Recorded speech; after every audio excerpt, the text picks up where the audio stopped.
Soy un adorador del Señor desde que tenía 15 años. Desde adolescente el Señor me marcó, me separó, y soy pastor desde que era menor de edad, desde los 17 años. Yo no tenía ni siquiera cédula cuando comencé a ser pastor. Así que lo único que puedo darles es el llamamiento que el Señor me ha hecho. Y lo único que puedo dar es enseñar las obligaciones que el hombre tiene hacia Dios. Me siento feliz ahora en el trabajo misionero. Y mis lágrimas no son de tristeza, son de gratitud, de satisfacción, de saber que el Señor me ha mandado a un pueblo con más de 45 años de conflicto en el municipio de Abeiba. Saber que me muevo entre dos fuerzas y que ambas fuerzas me respetan, y saber que no me llaman pastor de la iglesia bautista, sino pastor en el municipio de Envigado, porque me respetan las autoridades y las juntas de acción comunal me llaman para sus actos de celebración, como me tocó este año en un colegio. Hermano, le agradezco al Señor que Él me haya marcado, y creo que ya estoy muy viejo para volverme atrás, porque han pasado ya desde el año 1980 el trabajo en el pastoral, del 80 al 2020, ¿cuántos años? 40. ¿Cómo? 40 años, sí, pero 40 años. Ahora tengo 40 años más de esos 20, hermano. Entonces, al llegar a esta región, me acuerdo cuando el apóstol Pablo llegó a Éfeso en el año 62. Pablo llega como una figura menuda, no es un hombre tan corpulento, dice la historia. Él llega para establecer una iglesia, para hacer orden de la doctrina cristiana y escribir una carta después circular llamada Éfeso. Claro que la escribe en griego. Y él viene en esa misión a vivir en las catacumbas. Y las catacumbas son cuevas en una roca que les llega agua por los lados y ventilación. Y él desde esa cueva comienza a visitar. Y lo primero que estremece es el culto a la diosa Artemisa, llamada también Diana, la diosa Artemisa, y que vienen de todas partes de ese entonces para rendirle adoración, como vendrían hoy de todas partes a Girardota a rendirle adoración a la Virgen en Girardota. Así era Éfeso, claro que era más grande que Girardota, era parte de Europa. Y llega el apóstol Pablo con unos pergaminos para establecer la obra en Éfeso. Y lo primero que el apóstol Pablo les presenta a ellos es la necesidad de los hermanos tener un modelo. En el caso de Dabeiba, el modelo en Dabeiba por parte de las personas que están en la Iglesia Católica Romana es también la Virgen de las Mercedes y la Madre Laura, que hace hermano, le agradezco que pueden apagar, y la Madre Laura, que fue santificada, fue llevada a los altares y que era profesora de la etnia que yo visito. Ella era Laura Montoya, yo soy Jorge Montoya. A veces los indios me relacionan de que soy familia de la Madre Laura, pero eso me ha servido más para ingresar dentro de ellos. Ellos tienen un modelo, el modelo de ellos es un modelo mariano.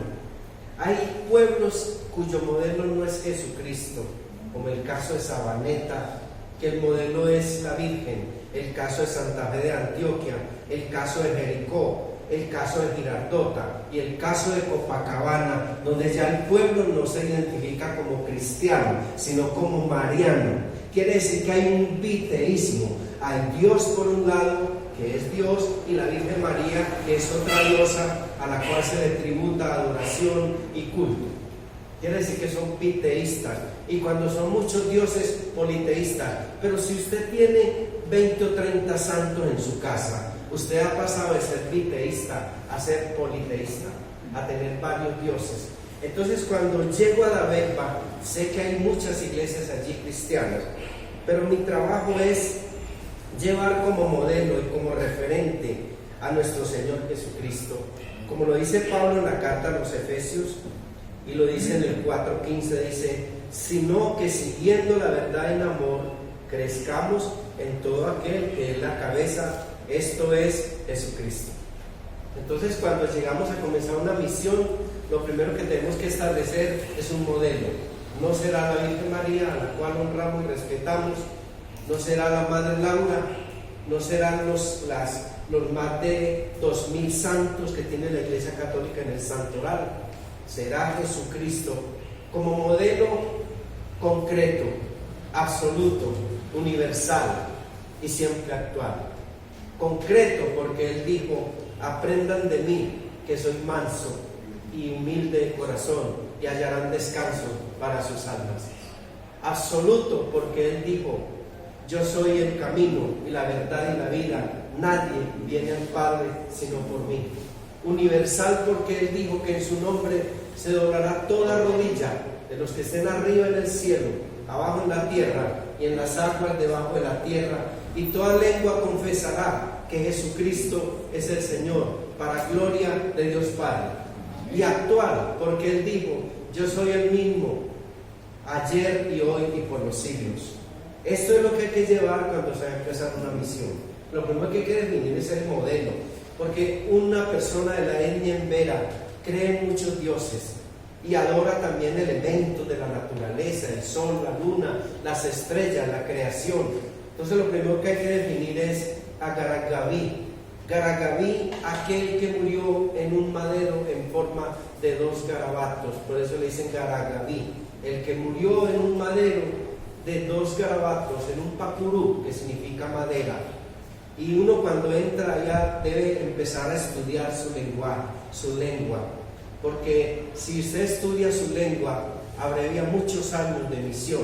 El que va simplemente con un megáfono y da un sermón con toda la homilética, con toda la hermenéutica, ellos no le entienden. Tal que un hombre fue para hablar del Apocalipsis, de la gran bestia. Hoy voy a hablarles a ustedes de la bestia. Y cuando terminó el sermón, les dijo: ¿qué opinan ustedes de la bestia? Y el gobernador le dijo: hombre, nosotros tenemos varias bestias, ¿en cuál bestia quiere salir al pueblo? Y él dijo: qué bestia soy, debería haberles hablado de otra forma. Es que es el modelo, Jesucristo. En segundo lugar, hermanos, cuando vamos a una misión, hay que tener un propósito. Y San Pablo habla de ese propósito en Efesios 1:10, cuando dice que el propósito de Dios es reunir todas las cosas en Cristo. El propósito de Dios es reunir todas las cosas en Cristo. Y el propósito de nosotros en esa vereda campesina es que la gente comience a reunirse en la fe de Jesucristo. Y en tercer lugar, hermanos, San Pablo habla de un plan que Dios tiene para con la humanidad y para con el mundo, y lo habla en el capítulo 4, versículo 10, que el propósito de Dios es llenarlo todo de la gloria del Señor, como dice el Salmo: porque por tanto que vivo, la tierra será llena de la gloria del Señor. Entonces, cuando uno va como misionero a un pueblo, va es a que el pueblo sea lleno de la gloria del Señor. Es el gran plan de Dios, que toda la tierra sea llena de su gloria, de su kabod. En hebreo la gloria significa kabod, ¿cierto?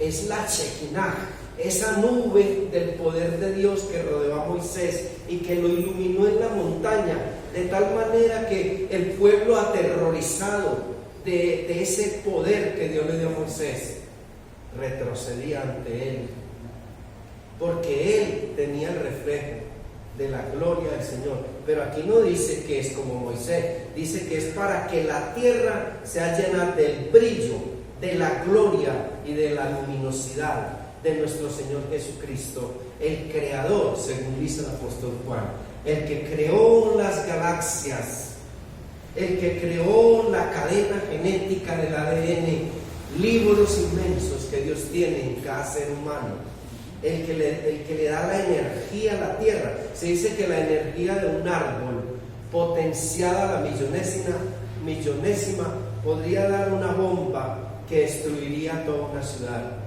Dios le puso energía a las plantas, a los pajaritos, a los animales, y por Él, en Jesucristo, es que nosotros somos y vivimos, y por esa razón hay que llenarlo todo de Él.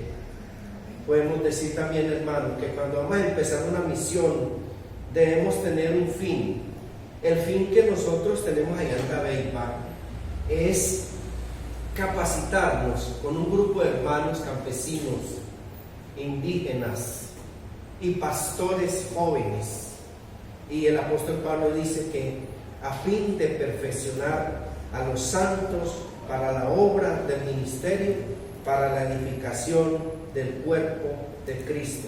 Entonces, aprovechando la experiencia de esos años que el Señor me dio, me estoy reuniendo a veces, no todas las veces, con algunos pastores jóvenes que quieren profundizar un poco más la parte bíblica, la parte de la teología, para trabajar con ellos lo que es la parte ética del pastorado, lo que es la parte moral, para enseñarles algunos protocolos de culto, como la celebración de la cena, los bautismos, los matrimonios, la presentación de niños, las ordenaciones de pastores.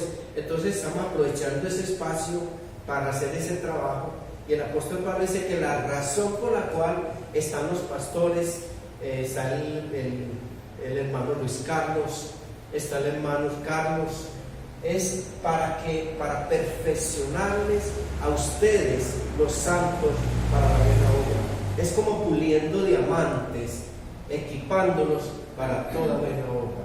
Entonces, si el Señor me permite allá, ese lugar será un espacio para la preparación de obreros y de nuevos misioneros. Nos falta mucho. Es que apenas estamos empezando. Es que nos falta mucho. Pero yo le digo, Señor, pues vamos a ver hasta dónde alcanzamos a resistir. Creo que debemos tener un fundamento. Y el apóstol Pedro dice: edificados sobre el fundamento de apóstoles y profetas, siendo la principal piedra Jesucristo.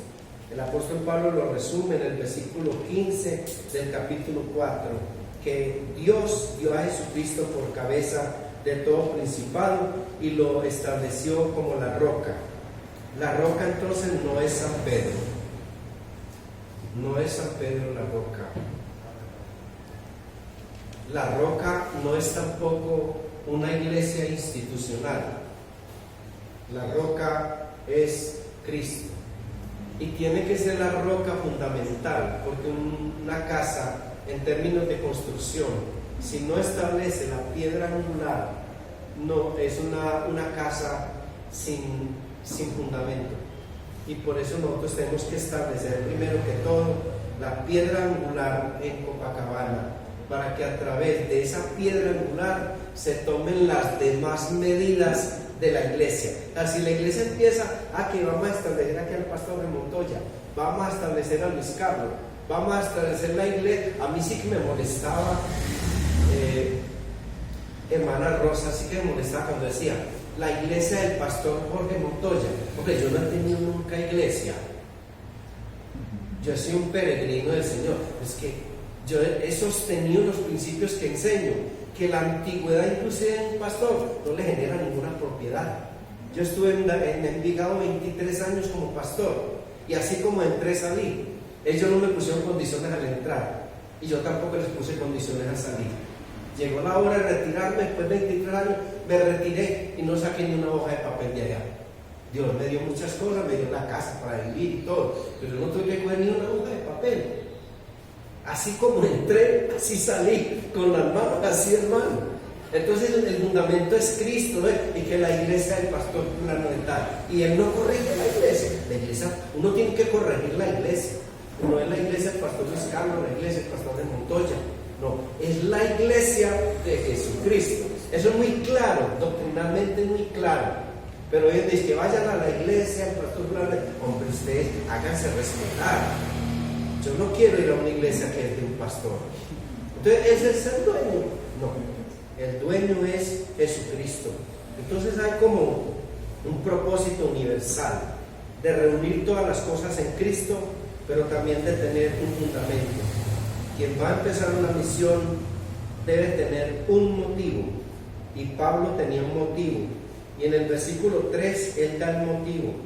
Dice que estoy acá para guardar la unidad del Espíritu Santo en el vínculo de la paz. Tiene que haber un motivo que nos reúna, y es conservar la unidad del Espíritu en el vínculo de la paz. Permítame soltar unas 3 doctrinas, pero rápido, porque yo no voy a dejar que ustedes mueran del cansancio. Miren, en primer lugar, frente a la doctrina hay 3 posiciones. Una que es la tradición. Vamos a seguir a Cristo por tradición. Entonces necesitamos un catecismo, una confesión de fe, necesitamos la novena de las ánimas, necesitamos los libros católicos para seguir a Dios. Eso se llama seguir a Dios por tradición. Entonces hay iglesias que son muy tradicionales. Y hay otra forma de hacerlo que es por conveniencia. Seguiré a Dios, explicaré su palabra por conveniencia. Hombre, si me convienen los diezmos, voy a predicar siempre sobre los diezmos. Si me convienen las ofrendas, voy a buscar pasajes, ojalá del Antiguo Testamento, que hable de la importancia de ofrendar. Recuerdo una vez en Envigado, cuando llegaban de recién llegados, que nosotros esperábamos que el que vendía las tostadas a 30 por 1000 pasara para comprarle las tostadas y hacer aguapanela para darle a los niños por la tarde. La iglesia entonces no tenía un salario, la iglesia entonces era un grupo de mujeres y niños, y lógico que no alcanzaba, porque el arriendo valía 220,000 y la iglesia me colaboraba con 110,000 pesos. Entonces estamos poniendo cuidado, y ese día el Señor nos pasó con la carreta con tostadas. Y yo me arrodillé delante del Señor ahí en la plataforma del altar y discutí con el Señor en la oración. Lo que el Señor me responde posteriormente es: nunca prediques cuando algo te conviene personalmente.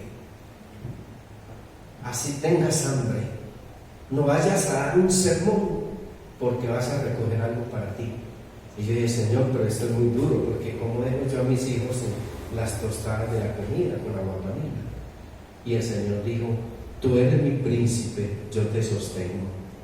Vaya, y mi presencia irá contigo. No te desampararé ni te dejaré.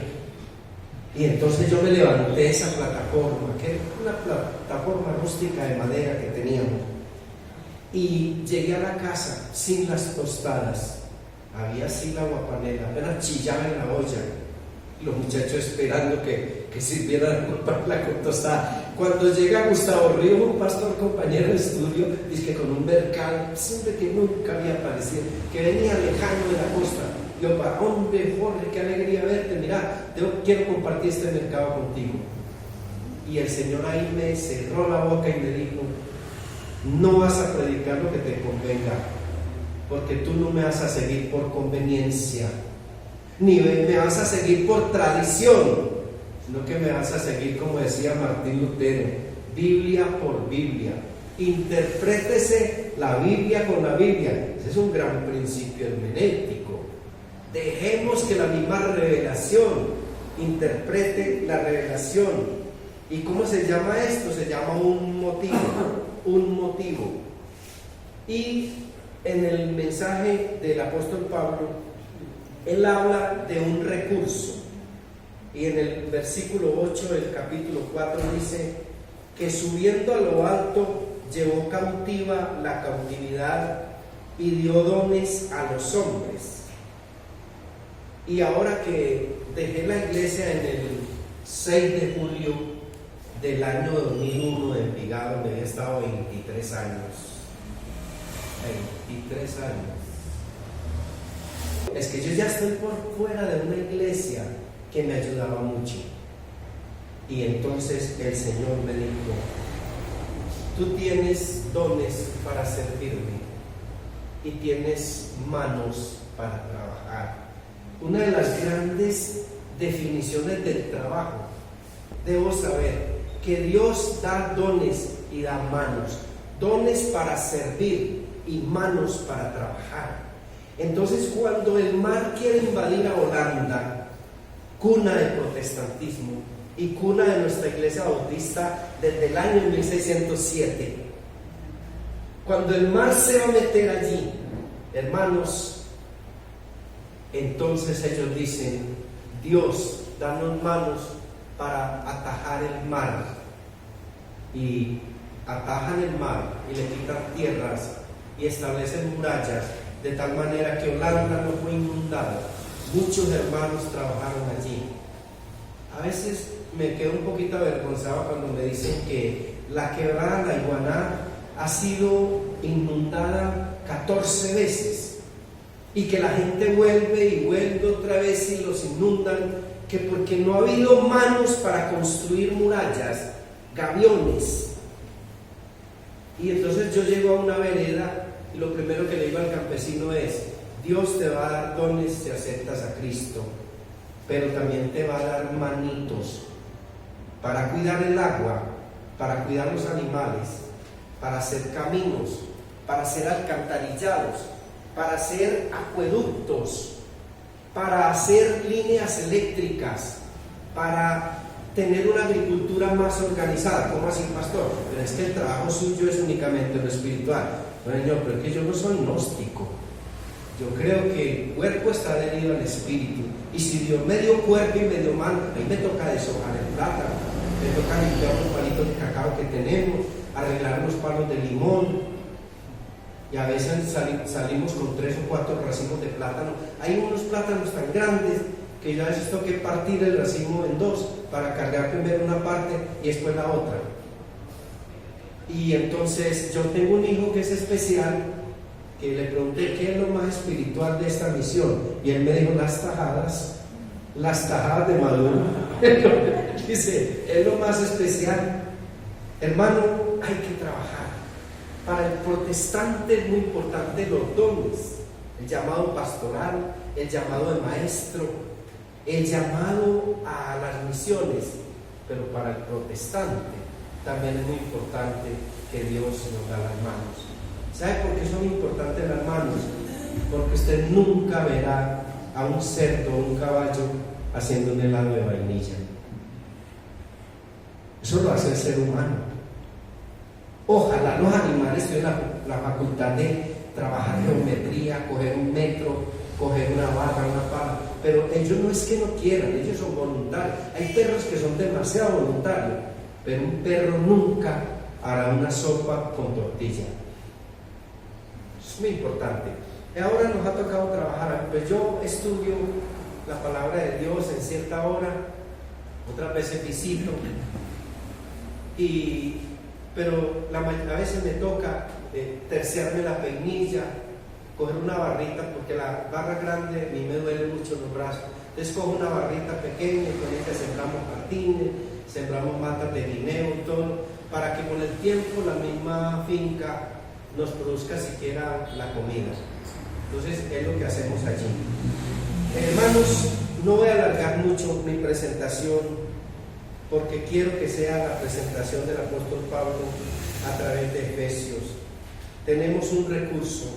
Él, viniendo de lo alto, llevó cautiva, subiendo a lo alto, llevó cautiva la cautividad y dio dones a los hombres.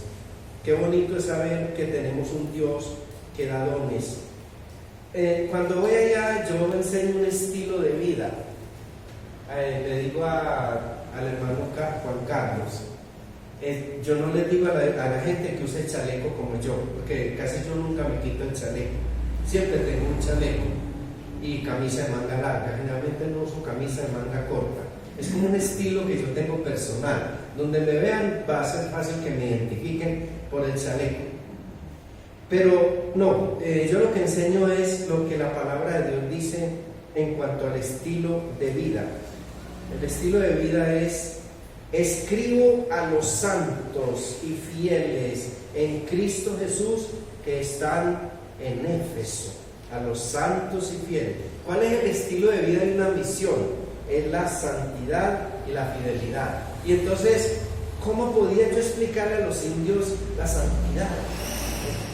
¿Qué palabras usar? Porque ellos pues no entienden mucho el castellano en la cuestión bíblica. Entonces les dije, mira, cuando uno va al yucal con el costal, cuando las yucas caen al costal, se llama santificación instantánea. Ya están en el costal, ya están separadas, porque santo significa separado. Entonces, el primer hagiazo, la palabra hagios en griego, es que ya las yucas quedaron separadas, ahí cayeron.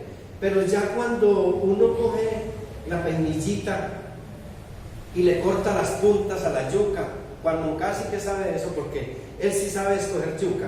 Pero el hermano Juan nunca compra una yuca que tenga cintura, porque dice que es paluda por dentro, ¿cierto? Que la yuca es paluda. Entonces dice, véndame una yuca que sea parejita. Hombre, pero ¿por qué no le gusta con cintura? No, es que yo no voy a bailar con la yuca, yo voy a comerme la yuca. Entonces, cuando ya usted coge la peinillita, le quita la mugre con el agua, le quita las puntas, le quita la cáscara, la piel que trae la yuca, y luego comienza con el machetico a sacarle el pabilo. Eso se llama la santidad progresiva. Quiere decir que nosotros, cuando aceptamos a Cristo, caemos al costal de Cristo, al costal de Dios, al saco de Dios.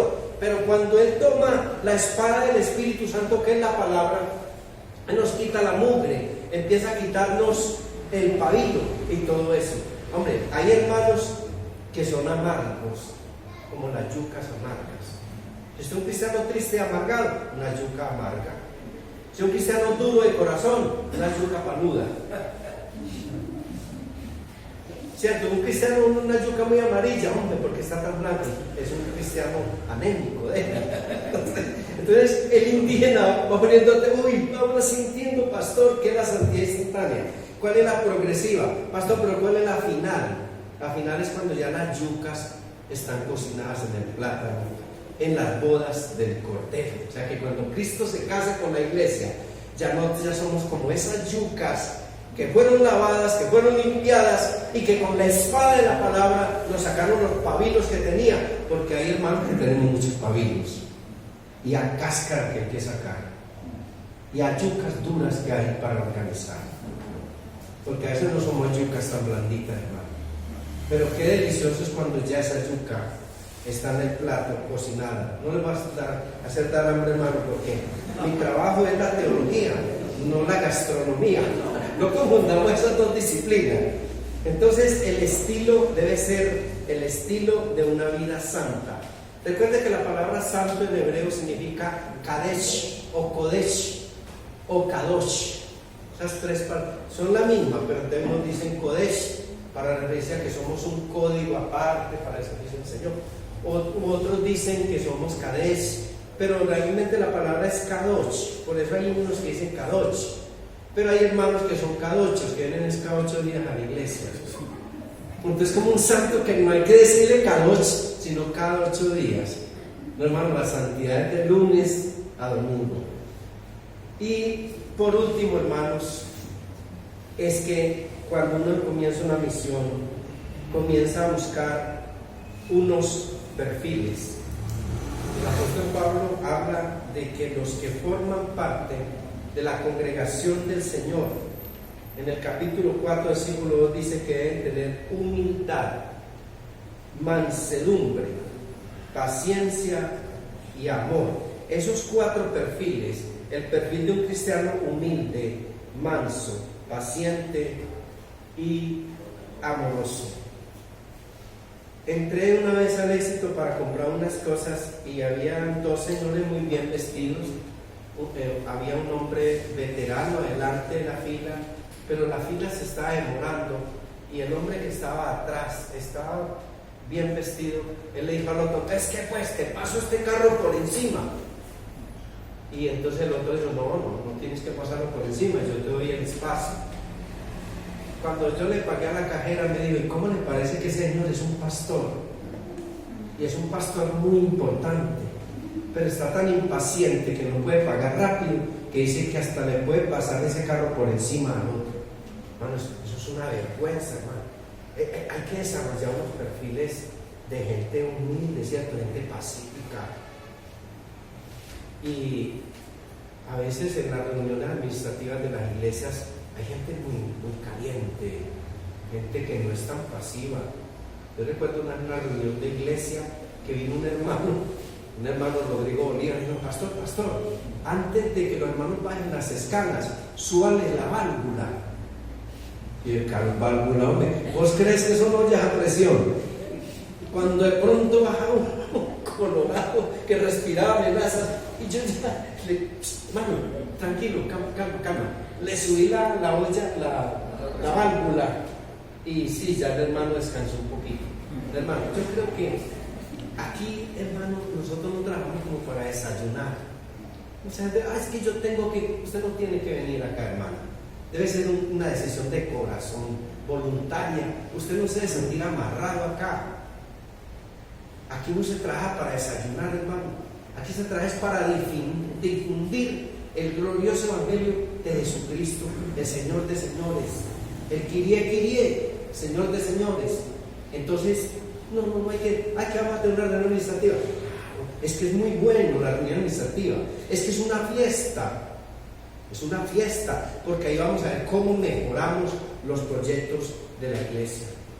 Voy a dejar hasta acá el mensaje, hermano, porque uno tener un mensaje de predicación que es más para una enseñanza, a veces le es difícil acomodarlo.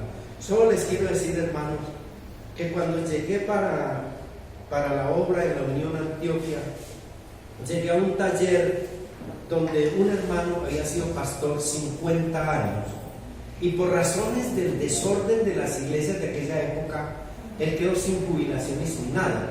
Entonces él se dedicó a tapar ollas y arreglar máquinas de moler. Era un hermano que formaba parte de la historia evangélica en Colombia, el hermano Martín Echeverri. Entonces cuando yo llegué a la congregación, yo estaba recién salido del instituto, un muchacho de 17 años más o menos y medio, con unos pantalones bolsilleros, de esos pantalones de arqueólogo, y una camisa y unos arrebones que me había hecho la hermana Rosa.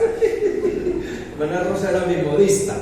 Hermano, yo llegué allá y el hermano Martín usaba unas gafas de lente pequeño, pues que el hermano lo conocía, el hermano Juan Moncada conocía a Martín. Él bajó las gafas y me miró y me dijo: usted es pastor. Y yo le dije: pues vea, apenas voy a empezar, porque si es pastor debe tener mucha paciencia. Cuando uno es pastor, quiere empezar el discurso. Y de pronto él me dijo: ¿y cómo vas a empezar la iglesia? Le dije: la va a empezar como una iglesia simple.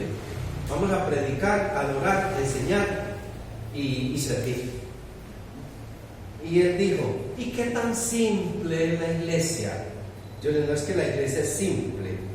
Entonces ahí mismo él me dijo: la iglesia es simple y no simple, porque la iglesia tiene que dar cuentas de las ofrendas y diezmos, y para ello necesita libros contables. ¿Cómo así, hermano Martín? Pero yo, ni siquiera por el que la primera ofrenda. Yo sí, pero necesitamos un cuaderno para llevar las ofrendas y los diezmos de manera pulcra. Ahí se me dañó a mí la simpleza, porque él después me dijo: ¿y cómo vas a ver quiénes componen la iglesia?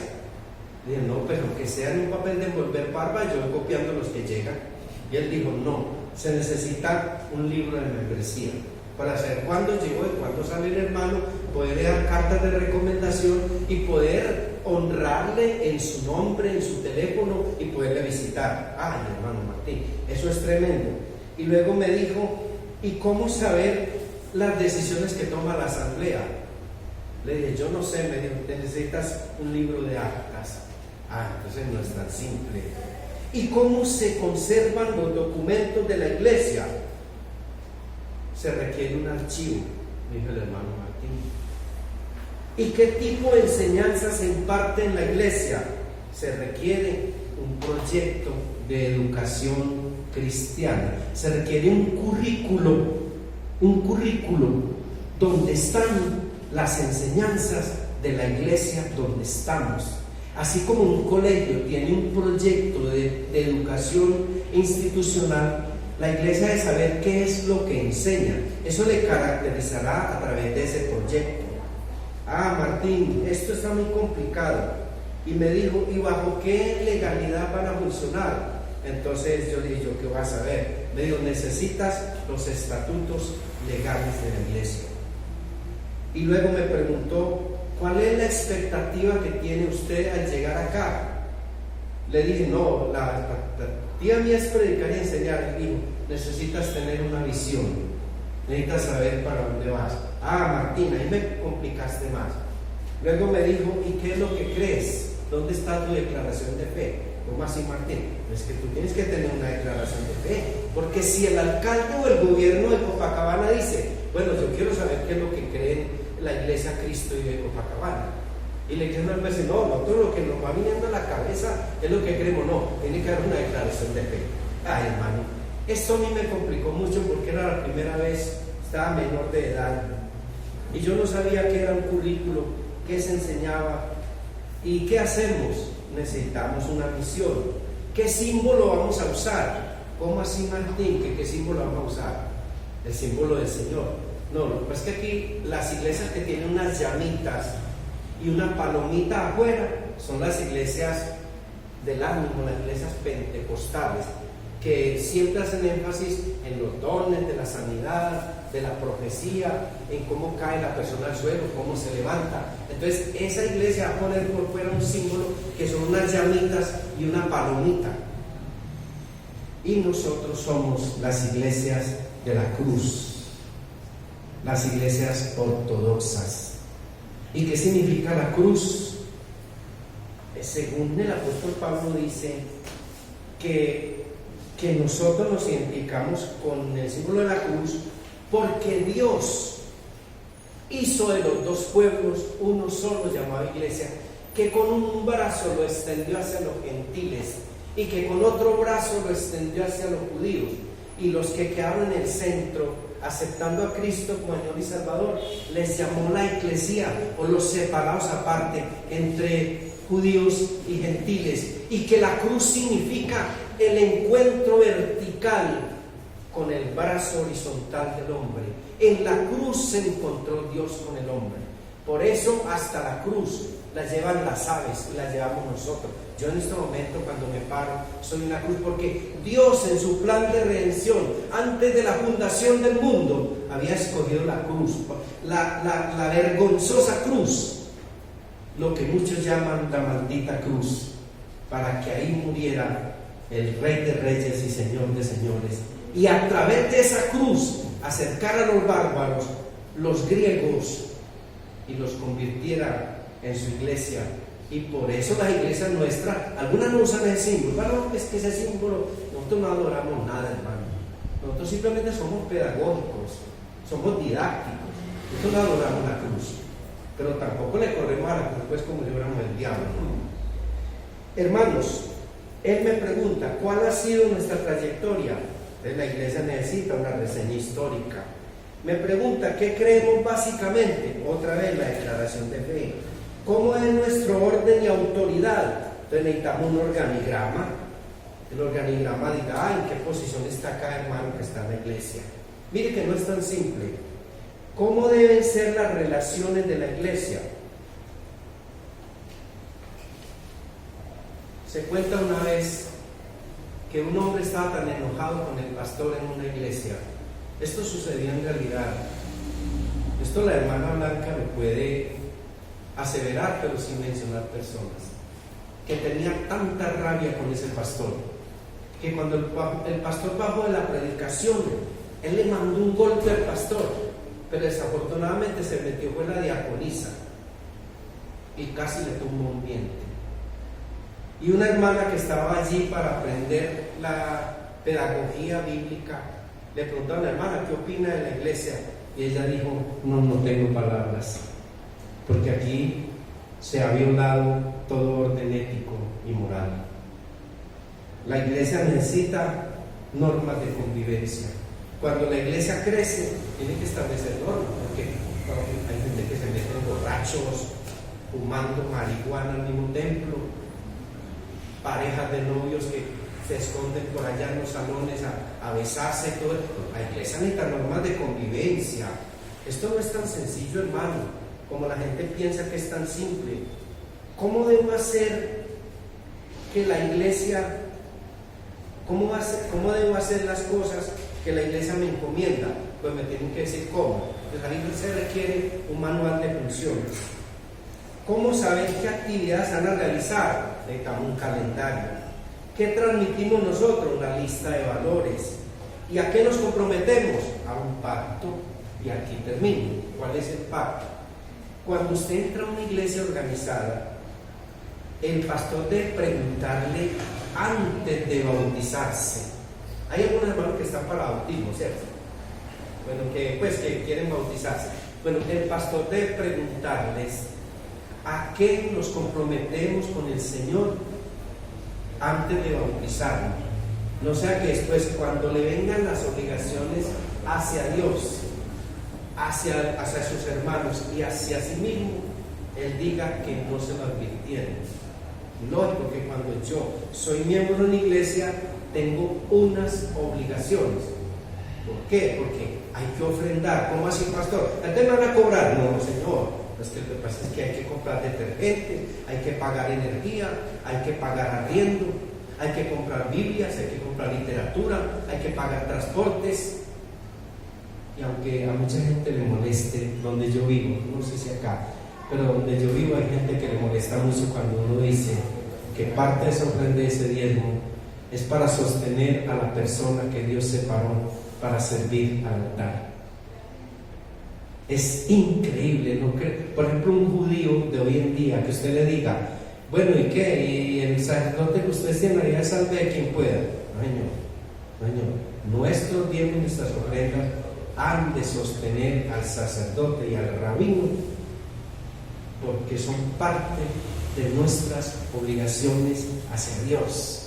¿Cómo así, pastor? Cuando Moisés erige el tabernáculo, él solicita una ofrenda en el desierto, y la ofrenda fue tan grande que él tuvo que decir, no traigan más, que es demasiada ofrenda.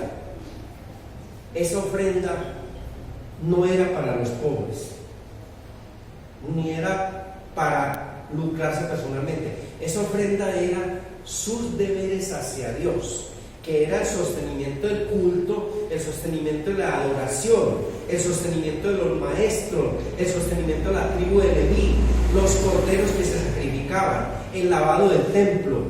Se hacía con esa ofrenda, porque el tabernáculo había que armarlo, había que transportarlo, y eso requería hombres que se dedicaran de tiempo completo.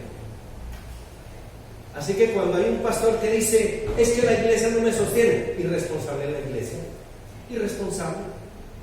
Yo le pregunté al cura de Envigado una vez, montado en su camioneta, y yo ni siquiera tenía una bicicleta, y entonces él se hizo amigo mío, él era profesor de la Bolivariana, ¿no es? Y le dije, hombre, ¿usted qué tiene? ¿Qué le pagan? Y él dijo, yo no tengo nada.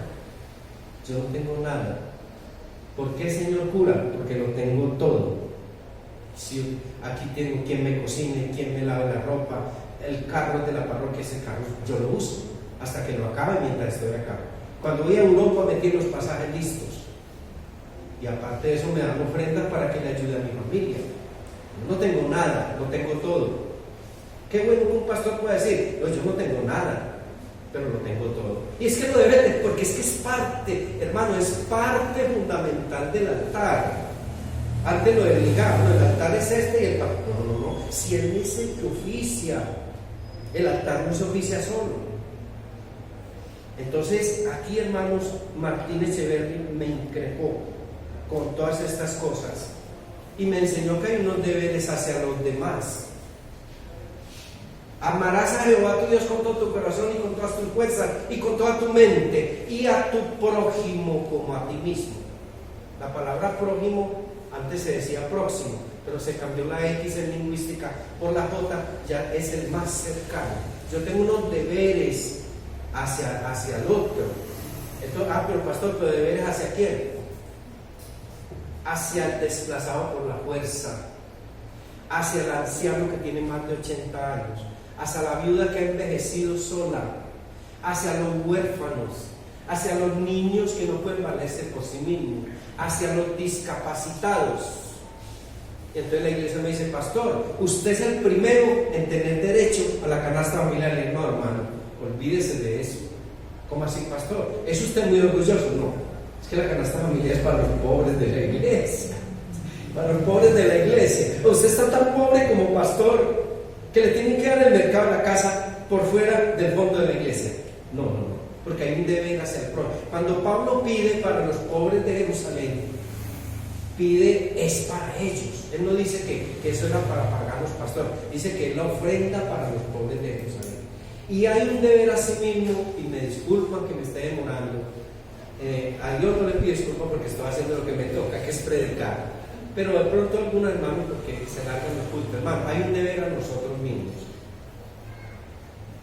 Nosotros no educamos para la dependencia,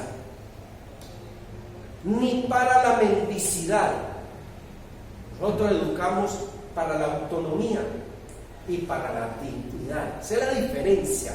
Porque la iglesia donde pertenecíamos nos enseñaba que un hombre se salva por ser un rico dadivoso, porque cada vez que ese rico ofrenda es un barrote más en la escala para llegar al cielo. De un rico bien dadivoso hasta se pasa al cielo, porque un barrote hasta que llega al cielo, y se salva por dadivoso. Y un pobre menesteroso, porque un pobre durmiendo en una cama de palos redondos, las costillas se tallan tanto que él dice, hombre, yo creo que yo la salvación la tengo ganada, porque yo he sufrido tanto, he aguantado tanta hambre, he castigado tanto mis costillas, que yo creo que yo me pasé el cielo por el sacrificio. No, eso es una falsa doctrina. Nosotros educamos para la autonomía. Una de las cosas que me entristece, porque yo tengo dos hijos especiales, ¿cierto? Una autista y una síndrome de Down, es que ellos no amarran los cordones de los zapatos. Mis hijos se visten y se bañan, pero todavía no amarran los cordones de zapato, porque ellos necesitan la conducción de sus padres. Entonces, cuando decimos el deber a nosotros mismos, en primer lugar es cuidar nuestra relación con el Señor, cuidar nuestra reputación, cuidar nuestro buen testimonio, cuidar nuestra moral. Es un deber a sí mismo, ¿cierto? Un deber a sí mismo. Yo le pregunto a mi hijo Jorgito, ¿por qué el perro no se pone pantaloncillos? ¿Y qué contesta Jorgito? ¿Por qué el perro no le pone pantaloncillos? Porque es un animal. El animal es amoral. El animal no tiene moral, él es amoral, no tiene moral. Y el hombre que se comporte como un animal es inmoral. Por eso cuando Adán y Eva, Dios les dice, ¿y quién les dijo a ustedes que estaban desnudos? Porque ellos se dieron cuenta que tenían moral, que eran seres humanos. Hay que cuidar la moral. Usted no puede vivir como un animal. Es un deber a sí mismo, cuidar la palabra, cuidar la moral y cuidar la dignidad. No es lo mismo la mujer o el hombre que trabajan en una casa aseando la casa y les pagan 50,000 pesos a un hombre o una mujer que por prostitución da el cuerpo por 50,000 pesos. Ambos ganaron 50,000, pero el uno fue digno y el otro fue inmoral. Porque allá no, es que se trabaja usted pelando cebolla. Dijo a un hermano que tenía una novia, no, yo no sigo contigo porque tú eres un pelacebolla. Yo le digo, soy un pelacebolla, pero no soy un ladrón, soy un hombre honesto, soy un hombre que le puede dar la cara a cualquier rico o a cualquier profesor de universidad. Yo estoy pelando cebolla en este supermercado, pero soy capaz de pelar la cara donde sea. Cuidado, hay unos deberes a nosotros mismos, el deber de ir al médico, el deber de bañarse, el deber por lo menos, hombre, de estregarse las orejas. Es así mismo. Cuando mi vecino cayó a la calle, con todo respeto porque he apoyado el trabajo con las personas que están albergadas por causa de las drogas. Cuando el vecino cayó a la calle y se entregó a las drogas, él ya no volvió a afeitarse, ni a arreglarse el cabello, ni a bañarse. Entonces yo lo encontré por otro lado, en varias de la minorista, estaba transformado. Y yo le dije, hombre, ¿qué te ha pasado? Dijo, padre, ¿qué te ha pasado? Y él dijo, es que he olvidado los deberes a mí mismo. Primero olvidé mis deberes hacia Dios, congregarme, adorarlo y sostener su culto.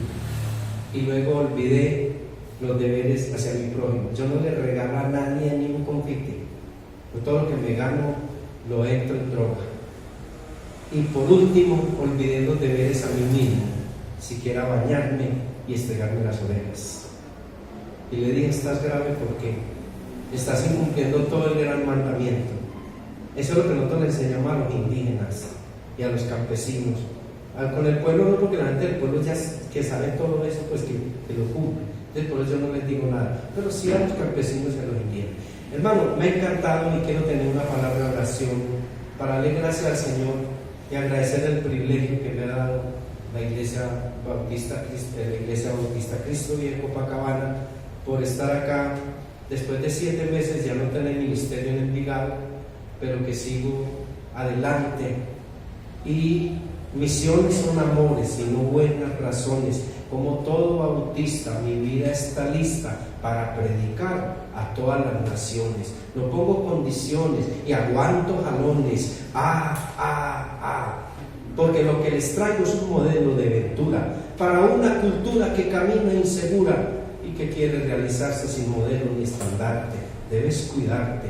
Esto dice el bautista: Cristo es tu pista. Pero si no lo aceptas, el hacha está lista, el arco sin fruto será cortado. Con mucho cuidado, sigue a Jesús, toma su cruz, Él es tu luz. Póngase, mi hermano, vamos a orar.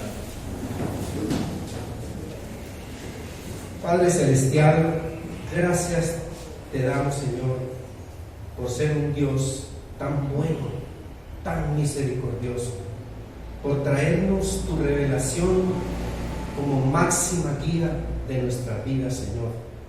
Gracias por los adelantos, por los progresos de la Iglesia Bautista Cristo Vive en Copacabana, Señor. Gracias por todos los hermanos que forman el equipo. Gracias por el hermano Luis Carlos en su trabajo de dirección, por el hermano Juan Carlos en su trabajo didáctico y musical. Gracias por sus esposas, hermana Janet, la hermana Diana, que son verdaderas ayudas idóneas al servicio tuyo, Señor. La hermana Rosa, el hermano Juan, todos los que conforman esta congregación, Señor. Señor, gracias por los que se han añadido a la iglesia, por los que aspiran a ser bautizados, Señor. Gracias por ese pacto que tú nos das para servirte. Y te damos la honra y te damos la gloria, hoy siempre, Padre eterno, en el nombre de Jesucristo nuestro Señor. Amén y amén. Dios les bendiga, hermanos.